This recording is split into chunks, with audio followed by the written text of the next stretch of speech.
the inbound secret.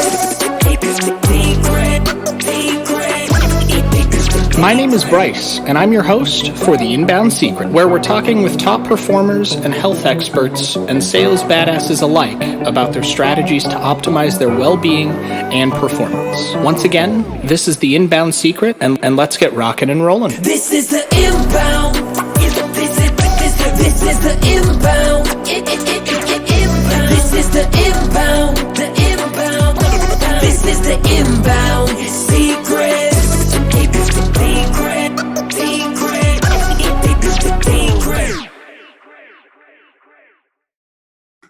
What's going on, John? Thanks for coming on. I know you've got a ton of stuff on your plate with Entrepreneurs on Fire. You've got your doggo behind you. I know I just saw that. I've got my kitty back here. They're little gussy poo. Oh, he looks tired. So I'm just going to dive right on in, man. A lot of our audience is looking to start podcasts, kind of start in the entrepreneurial game, or maybe they've plateaued, right?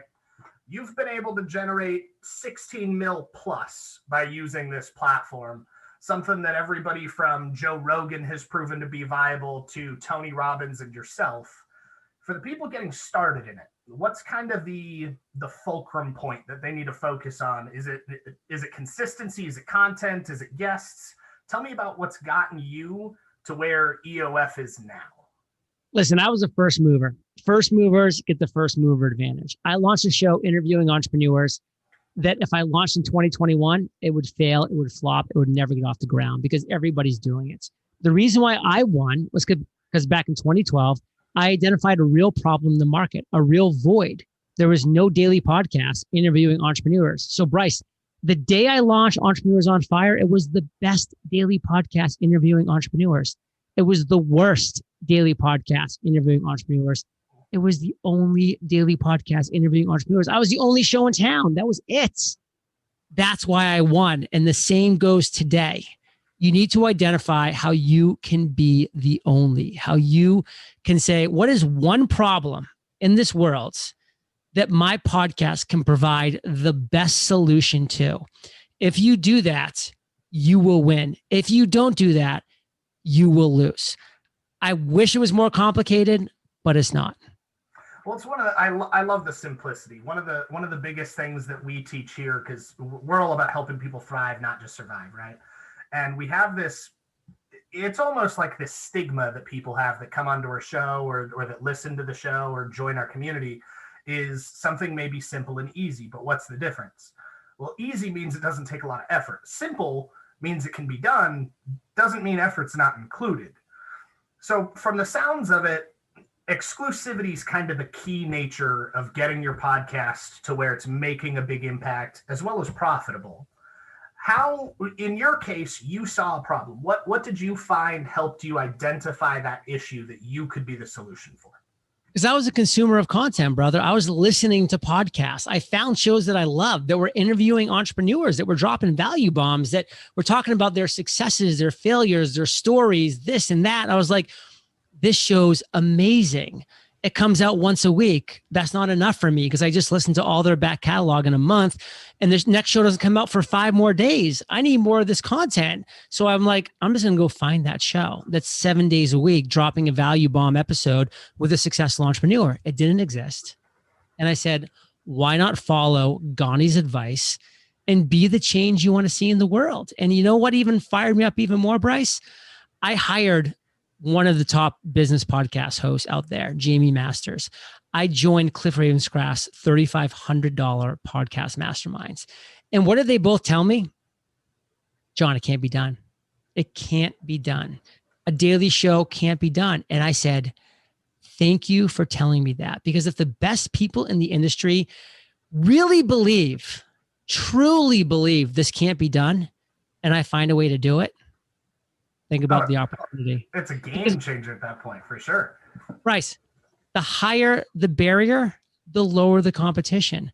A 7-day-a-week podcast is a really high barrier. So I've basically had no competition for years and years and years. Sure, some people have launched a daily show and tried to keep up with me and then fallen off by the wayside or gone off in their own directions.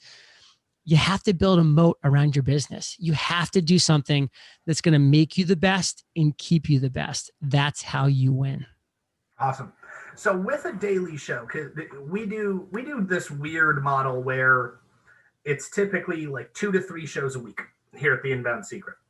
We're not quite daily. We're not quite weekly. We're this like hybrid, because that's where we found our sweet spot. And we did it through a ton of trial and error. For you going in 2012 to starting Entrepreneurs on Fire to what it is today and the impact that you're making today, you've had Tony Robbins, Gary Vaynerchuk, you've had some of the world's most influential people. What was the build-up time for that? Was it 2012 you came in, you were the only one, 2013 you were just already on fire, or was it like a slow progression? Listen, it's been a slow and steady growth of the numbers of the downloads of the podcast, but it's been exponential, and we've been with it for so long that we now have over 100 million listens, that, we have 1.4 million listens every single month. So the show's numbers are huge now. It was slow and steady to get here for sure, that growth curve. But hey, that's the beauty of being a first mover. That's the beauty of being the only show in town that was doing this 7-day-a-week podcast that built an audience of listeners fairly quickly. Is that when Gary Vaynerchuk came out with his book, Jab, Jab, Jab, Right Hook, his team came to me. They wanted to promote it on the show, obviously. Same with Tony Robbins with his book, Money Master the Game. His people came to me. I also got a free ticket, a free $10,000 VIP ticket to Business Mastery as well, by the way.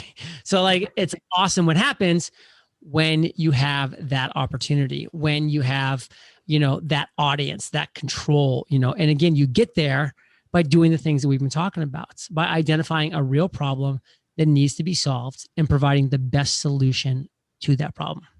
Awesome.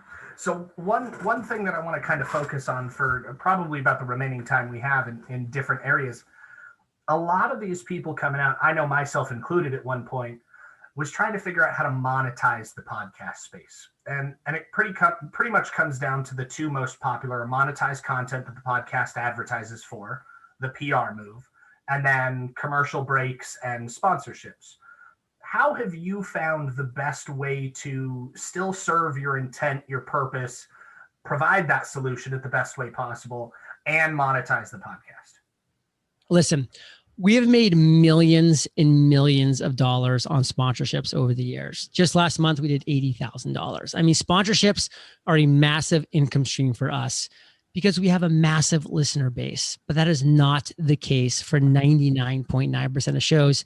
And I run the biggest paid podcasting community in the world, Podcasters Paradise. We teach people how to create, grow, and monetize their podcast. Like, it's the best in the biz. Your chances of actually succeeding as a podcaster go up exponential just by being part of the group for all the obvious reasons. All the good, serious podcasters are in Podcasters Paradise because they understand what it means to invest in yourself and to make things happen. And the first thing you learn is, do not waste your time chasing sponsorships, because you're not going to make any money doing it. Any meaningful money is not going to happen in 99.9% of podcasts ever. So don't even worry about that. Don't even go down that road. It's a huge mistake. Instead, create free, valuable, and consistent content. Have an audience that knows, likes, and trusts you. Ask your audience, what's your biggest struggle right now? And listen to them, tell you what their struggles are.